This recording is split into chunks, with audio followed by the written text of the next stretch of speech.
2024 లేదా 25లో డిగ్రీ లేదా బీటెక్ చదివారా? సాఫ్ట్‌వేర్ జాబ్ కోసం ఎదురు చూస్తున్నారా? అయితే కోడ్‌జ్ఞాన్ 100 డేస్ కోర్సులో చేరండి. జాబ్ సాధించండి.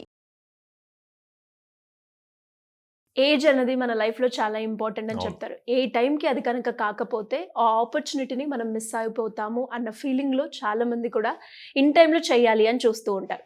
మరి ఎస్పెషల్లీ ఎవరైనా కూడా నా ఏజ్ ఎక్కువైపోయింది అన్న మైండ్ సెట్‌లో ఉన్నవాళ్ళు కెరియర్‌ని ఏ రకంగా స్టార్ట్ చేయొచ్చంటారు? సో బేసిక్‌గా చాలామంది సక్సెస్‌ఫుల్ పీపుల్ ఏం చెప్తారంటే age is just a number అని చెప్తారండి. అవును. కానీ జాబ్ రాని వీళ్ళంతా ఏం ఫీల్ అవుతారంటే నా ఏజ్ పెరిగిపోతుంది. నేను ఏం సాధించలేకపోయాను, ఏం చేయలేకపోతున్నాను, నా ఫ్యామిలీకి ఏం సపోర్ట్ చేయలేకపోతున్నాను అన్న పాయింట్‌లో థింక్ చేస్తూ ఉంటారు. హ్మ్. వీళ్ళు బేసిక్‌గా వాళ్ళకున్న మిస్టేక్ గానీ, వాళ్ళకున్న ప్రాబ్లమ్స్ గానీ సింపుల్‌గా రియల్ అనే వర్డ్‌తో చెప్తాను. హుహు. Okay. Okay. Real REAL. R అంటే రెస్పాన్సిబిలిటీస్. హ్మ్. సింపుల్ అండి. మనం రెస్పాన్సిబిలిటీస్ తీసుకుంటే 10th క్లాస్‌లో అయిపోయినప్పుడు మన మీద ఏం రెస్పాన్సిబిలిటీస్ ఉండవు. ఇంటర్ అయిపోయాక మన మీద ఉండే రెస్పాన్సిబిలిటీ ఇంజినీరింగ్ కంప్లీట్ చేసి ఆర్ డిగ్రీ కంప్లీట్ చేసి జాబ్ తెచ్చుకోవటం. ఇంజినీరింగ్ అయ్యాక మనకొచ్చే రెస్పాన్సిబిలిటీ ఏందంటే మనం జాబ్ చేస్తూ వచ్చిన ఫైనాన్స్ శాలరీతో మన ఫ్యామిలీకి ఎంత సపోర్ట్ చేయగలము అన్నది రెస్పాన్సిబిలిటీ.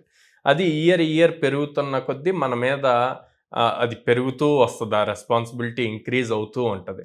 మనం జాబ్ తెచ్చుకోలేదు అనుకుంటే పక్కన ఉన్న వాళ్ళందరూ అడుగుతారనమాట, నువ్వేం చేస్తున్నావు, వాట్ నెక్స్ట్ అని చెప్పి ఇలా ఆ అడుగుతూ క్వెషన్ అడుగుతారు. ఉంటారు. హ్మ్. సో దీనివల్ల ఫ్యామిలీ రెస్పాన్సిబిలిటీ మీద ఎక్కువ పడిపోతుంది.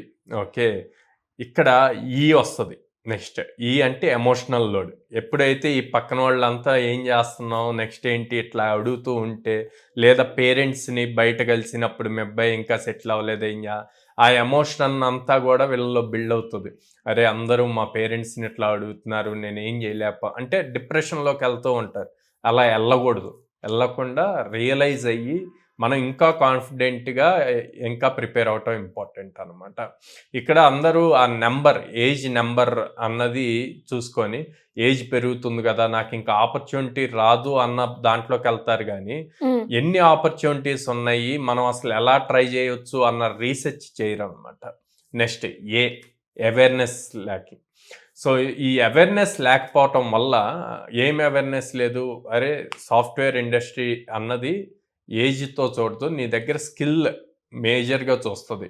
ఆ స్కిల్ ఎలా ప్రూవ్ చేసుకోవాలి అన్నది తెలియదు. అందరూ ఏమనుకుంటారు, ఓకే నేను ఇవాళ సాఫ్ట్వేర్లోకి వెళ్ళాలి అనగానే వెంటనే కోర్స్ నేర్చుకుంటారు. కోర్స్ నేర్చుకొని అప్లై చేయటం స్టార్ట్ చేస్తారు. కోర్స్ నేర్చుకొని జాబ్స్కి అప్లై చేస్తే జాబ్ రాదు. దాన్ని ఎలాగా తీసుకెళ్ళాలి అన్నది ఇంపార్టెంట్. కోర్స్ నేర్చుకున్న స్కిల్ని ప్రొజెక్ట్ చేయాలంటే ప్రాజెక్ట్స్ బిల్డ్ చేయాలి. ప్రాజెక్ట్స్ బిల్డ్ చేసి దాన్ని షోకేస్ చేయాలి. ఇలాగ స్టెప్స్ ఫాలో అయితే గనక హ్మ్. వస్తుంది. లో సపోర్ట్. అవేర్నెస్ లేదు, అక్కడ పోయింది.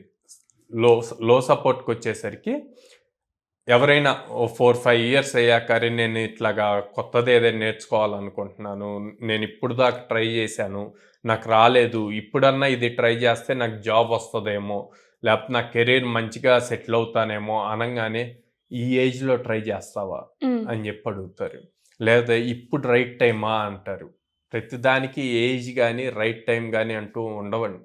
మనం ఇవ్వాలి అనుకుంటే ఇవాళే స్టార్ట్ చేయాలి. అందరూ న్యూ ఇయర్ కాబట్టి చెప్తాను, హ్మ్. న్యూ ఇయర్ రెజల్యూషన్ అంటారండి. అది January 1న రాస్తారు పెట్టుకుంటారు. అందరు నా రెజల్యూషన్స్ అని చెప్పి. మహా అయితే ఒక 1 వీక్ ఫాలో అవుతారు. తర్వాత ఏముండదు. సో ఏదైనా ఒకటి మనం అనుకొని చెయ్యాలి అనుకుంటే గనక start it immediately. Do it today.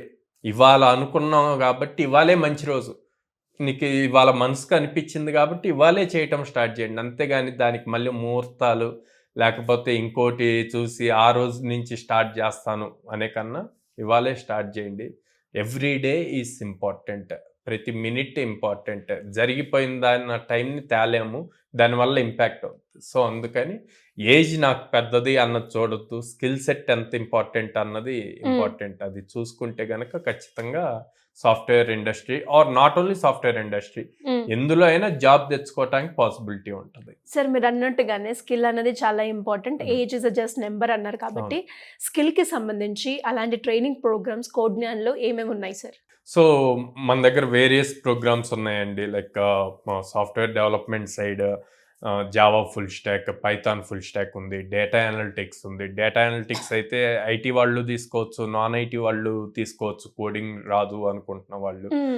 At the same time ఇప్పుడు కొత్తగా కోర్సెస్ ఇంప్లిమెంట్ చేస్తున్నాం, యూఐ యూఎక్స్ నాన్ ఐటీ వాళ్ళ కోసం. సాఫ్ట్వేర్ లోనే ఉండాలి, కోడింగ్ చేయకూడదు అన్న వాళ్ళ కోసం యూఐ యూఎక్స్ కోర్స్ తీసుకొస్తున్నాం, డిజిటల్ మార్కెటింగ్ కోర్స్ తీసుకొస్తున్నాం. సో ఇట్లా మల్టిపుల్ కోర్సెస్ వస్తున్నాయి. అండ్ అలాగే సార్, అంటే మీరు అన్నట్టుగానే ఏజ్ ఒక నెంబర్ అన్నారు కాబట్టి చాలా మందికి కెరియర్ గ్యాప్ అనేది వస్తూ ఉంటుంది, అది రీజన్ ఏదైనా అయి ఉండదు.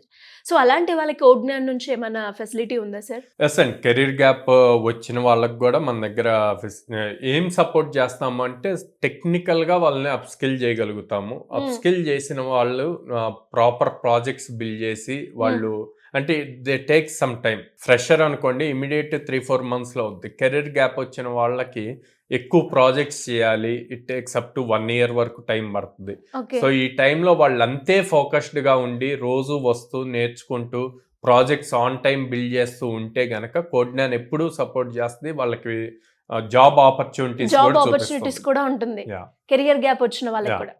Great sir. ఇంకా ఎవరికైనా కూడా కెరియర్ గ్యాప్ వచ్చిన వాళ్ళకైనా లేదు అంటే స్టూడెంట్స్ ఎవరైనా కూడా కోడ్జ్ఞాన్లో జాయిన్ అవ్వాలి అంటే ఏ విధంగా ఉంటుందంటారు? సో కోడ్జ్ఞాన్కి మీరు ఎప్పుడు డైరెక్ట్ స్క్రీన్ మీద కనిపిస్తున్న నెంబర్కి కాల్ చేయొచ్చు, ఆర్ డైరెక్ట్ మా బ్రాంచెస్కి విజిట్ చేయొచ్చు.